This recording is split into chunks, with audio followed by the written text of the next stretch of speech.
Halo minasan, kali ini Dike akan menceritakan alur anime Solo Leveling episode 4. Dike kembali menyarankan agar kalian menonton anime ini secara langsung karena dijamin kalian pasti puas dan tentu saja memiliki pengalaman nonton tersendiri. Tapi jika kalian gak ada waktu, maka mampir ke sini adalah pilihan yang paling tepat karena Dike dengan senang hati akan menceritakan semua kisahnya untuk kalian semua.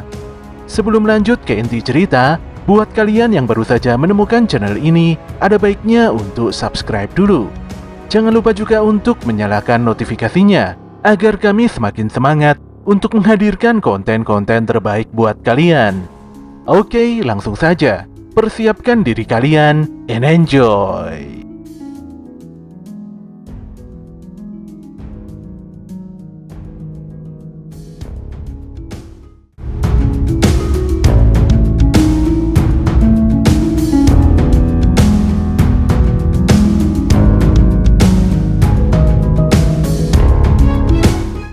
Ketika Lycan bergigi baja kembali menyerang, tanpa disangka Jinwo bisa menghindar cepat dan mengendalikan tubuhnya dengan sangat baik.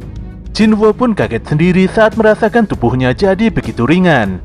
Kali ini dia harus mengalahkan si Lycan jika ingin keluar hidup-hidup dari dungeon ini. Sambil mengumpulkan keberaniannya, Sung Jinwo langsung meninju Lycan di hadapannya hingga menabrak tembok. Lagi-lagi dia begitu kaget dengan perubahan kekuatannya yang sangat luar biasa. Meningkatkan status kekuatan sepertinya benar-benar mempengaruhi level powernya. Namun rentetan tinjunya masih belum bisa mengalahkan Lycan.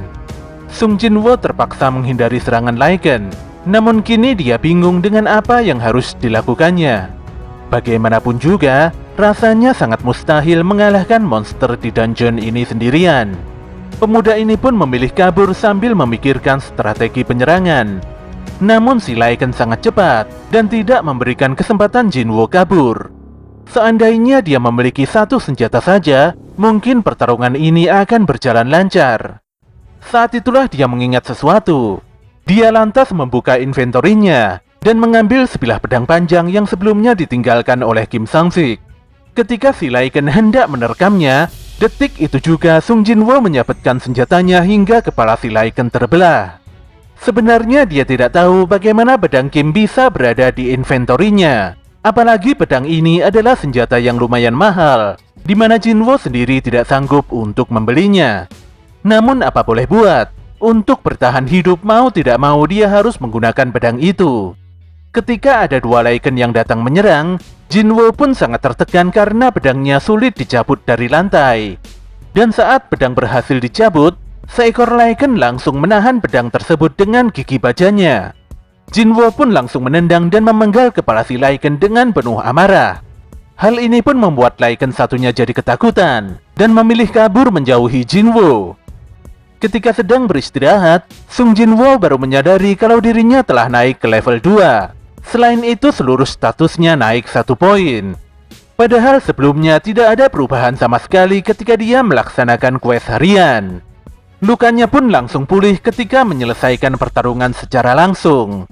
Untuk meningkatkan level, nampaknya jauh lebih efektif dengan pertarungan langsung. Jinwo pun mengambil kesimpulan kalau dirinya yang sebelumnya lemah ternyata bisa menjadi lebih kuat jika berusaha. Dia lantas memeriksa Lycan yang berhasil dikalahkannya tadi untuk mencari batu sihir. Sayangnya batu sihir itu tidak ditemukan. Namun sebagai gantinya dia mendapatkan item taring Lycan yang bisa dijual di toko.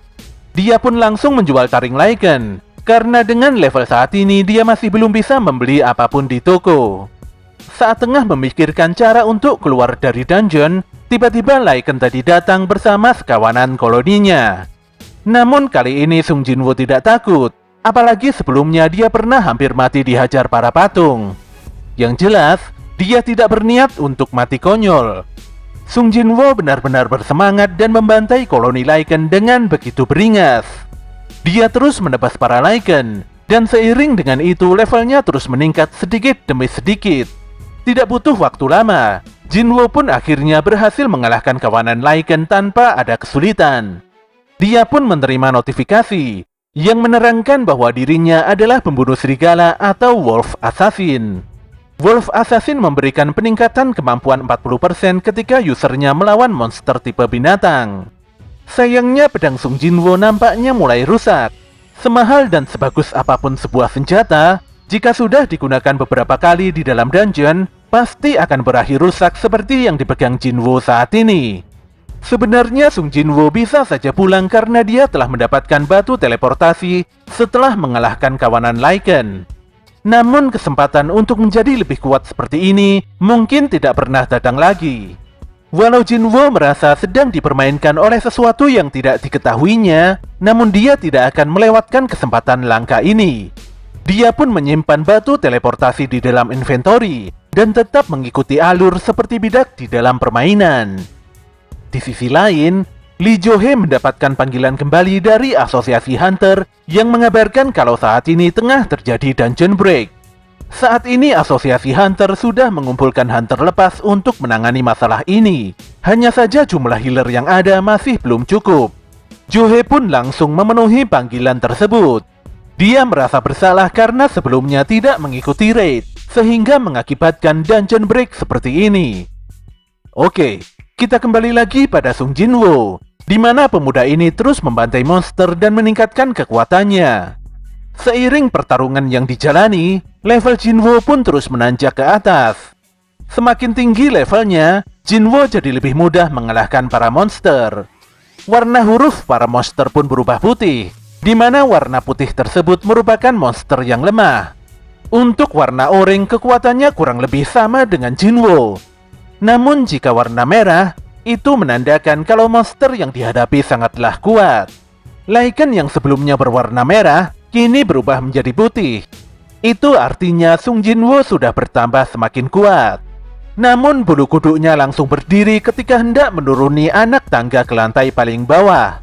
Instingnya pun mengatakan kalau di bawah sana terdapat monster yang sangat kuat. Jika harus melanjutkan pertarungan, sepertinya pedangnya tidak sanggup bertahan. Walau sudah mengetahui resikonya, tapi Sung Jinwoo tetap melangkahkan kakinya menuruni tangga stasiun. Sesampainya di lantai dasar, Jinwoo merasa merinding karena tempat ini begitu gelap dan tidak seperti stasiun kereta. Tanpa menunggu waktu lama, seekor monster langsung datang dan menyerangnya. Jinwoo pun sangat terkejut karena pedangnya patah dalam sekali serang. Monster ini pun menunjukkan wujudnya yang ternyata adalah ular yang sangat besar. Ular taring biru Kasaka ini memiliki warna huruf orange yang tentu saja kekuatannya setara dengan Sung Jinwoo. Jinwoo pun menilai kalau monster ini adalah bos dungeon. Dengan pedang patahnya, mau tidak mau Jinwoo harus mengalahkan ular taring biru Kasaka ini. Fisik monster ini sangat tebal bagaikan zirah yang sulit ditembus. Sayangnya Jinwoo tidak tahu bagaimana caranya untuk melemahkan pertahanan sang monster. Dia pun dihajar habis-habisan dan dihempaskan ke sana kemari oleh monster besar ini. Saat ini yang bisa dilakukannya hanyalah berlari dan menghindar agar tidak menerima kerusakan yang lebih parah lagi. Jinwoo sadar kalau kekuatannya yang sekarang masih belum cukup untuk mengalahkan ular taring biru Kasaka. Jelas saja hal ini membuatnya sangat kesal. Harus sekuat apalagi dirinya agar bisa lepas dari hinaan dan ejekan orang lain. Dia pun mengingat pesan Pak Song Jiul, di mana beliau sangat kesal dengan para hunter yang menghina Sung Jinwoo sebagai senjata terlemah umat manusia. Song Jiul pun memberikan semangat pada Jinwoo untuk membersihkan namanya dan menjadi lebih kuat lagi. Pertarungan pun masih berlanjut, di mana Jinwoo terus didesak dan tidak memiliki kesempatan sedikit pun untuk menyerang balik. Walau sangat sulit, Jinwoo berusaha menyemangati dirinya sendiri bahwa yang lemah pasti akan ditindas. Dikarenakan kelemahannya itulah dia jadi diremehkan. Fakta ini pun membuatnya malu. Kepintaran dan cara berpikir tidak ada artinya jika dia lemah. Dia lantas memaksakan dirinya untuk menjadi lebih kuat. Dia pun kembali menantang ular taring biru Kasaka. Jika dibandingkan dengan monster patung kala itu, serangan taring biru Kasaka ini tidak ada apa-apanya. Jinwoo pun menyerang fisik sang monster walau dia paham betul kalau itu tidak ada gunanya. Walau senjatanya terpental, namun dia bertahan di dekat kepala sang monster. Hanya bermodalkan tangan kosong, Jinwoo berhasil menghancurkan fisik kuat ular biru Kasaka. Hal ini bisa terjadi karena Sung Jinwoo selalu fokus meningkatkan poin kekuatannya. Ular ini pun memekik kesakitan, dan menabrakkan tubuhnya ke sana kemari agar Jinwo melepaskan diri dari tubuhnya. Namun Jinwo tidak menyerah dan terus menghancurkan organ dalam ular taring biru Kasaka dengan begitu brutal. Alhasil, ular taring biru Kasaka ini pun tidak bisa berbuat apa-apa dan mati begitu saja di tangan Sung Jinwo. Setelah mengalahkan sang monster, Sung Jinwo langsung level up sebanyak 2 kali. Pemuda ini pun senang setelah meyakini secara pasti kalau dirinya memang sedikit lebih kuat dari sebelumnya. Dia pun mendapatkan sebuah belati langka, di mana belati ini terbuat dari ular taring biru Kasaka. Hebatnya, senjata ini memiliki daya serang 2 kali lipat dari pedangnya Kim Samsik dan memiliki efek melumpuhkan serta pendarahan. Jinwo juga mendapatkan sebuah item kelenjar berpisah Kasaka. Namun dia langsung menyimpan item tersebut setelah mempelajari kalau item itu cukup berbahaya jika digunakan. Saat itu muncul sebuah notifikasi kalau bos telah dikalahkan. Dungeon pun secara perlahan menghilang dan membuat Sung Jinwo kembali lagi ke dunianya. Setelah keluar dari stasiun, Jinwo merasa aneh karena suasananya begitu sepi dan tidak ada orang sama sekali. Tanpa diduga ada seorang tentara yang mendatanginya. Tentara ini pun langsung marah-marah karena Sung Jinwo tidak mengindahkan peringatan yang sudah disiarkan. Namun setelah si tentara sadar kalau Jinwo adalah seorang hunter, dia pun langsung meminta maaf dan segera mengantarkan Jinwo ke TKP.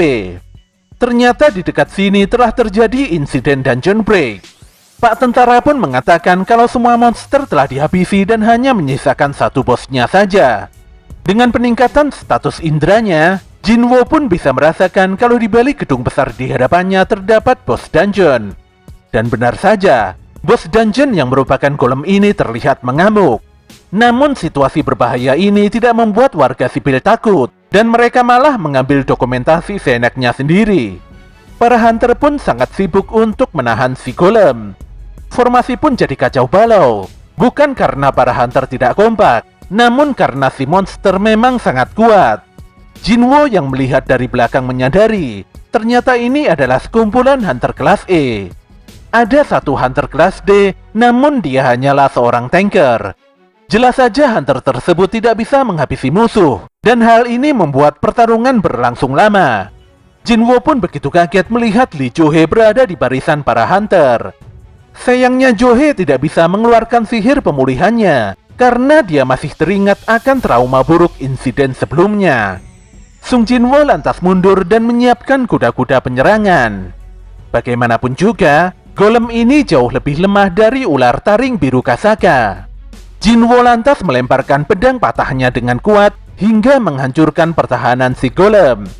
Kesempatan ini pun dimanfaatkan para hunter untuk mengalahkan bos dungeon ini. Tanpa menunggu waktu lama, golem pun akhirnya bisa dilumpuhkan. Semua hunter pun sangat senang. Namun hanya si tanker seoranglah yang menyadari adanya sebuah kejanggalan.